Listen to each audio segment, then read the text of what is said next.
Tinalagaan ng Philippine Navy ang ipinupukol ng China State-controlled media company na umano'y paninira sa kalikasan ng barko ng Pilipinas sa West Philippine Sea. Ang sabi ng isang eksperto, taktika lang ito ng China para pagtakpan ang maling gawain ng kanilang barko. Saksi si Chino Gaston. Deceptive o mapanlin lang ayon sa Philippine Navy ang pagkakakapsyon sa mga imaheng ito ng isang China state-controlled media company.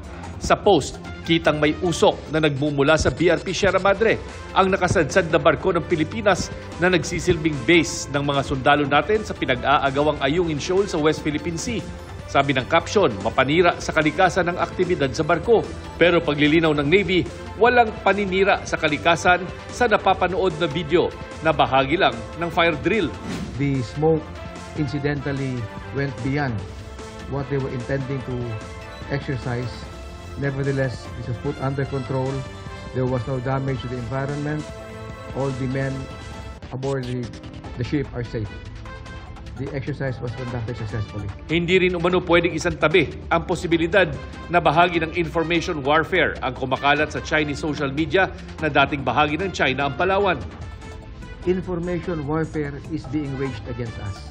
In an authoritarian state where social media and freedom of expression is regulated by government, everything is possible. Such statements about Palawan are baseless. Ayon naman sa maritime law expert na si Professor J. Batong-Bakal, ang pagpapalabas ng issue ng pollution sa West Philippine Sea ay taktika lang ng China para pagtakpan ang totoong mapanirang epekto ng pananatili ng mga barko ng China roon. Kahit sabihin mong totoo yung nagsusunog yung ng garbage ang BRP Sierra Madre, nag-iisa siyang barko doon, no? Hindi kagaya sa China na daan-daan nisira nila yung mga coral reef dahil naka-angkop sila doon at nagtatapon nila ng mga basura at coral reef doon sa area. Wala pang tugon sa paratang ng information warfare ang Chinese Embassy. Para sa GMA Integrated News, Chino Gaston ang inyong saksi. Mga kapuso, maging una sa saksi.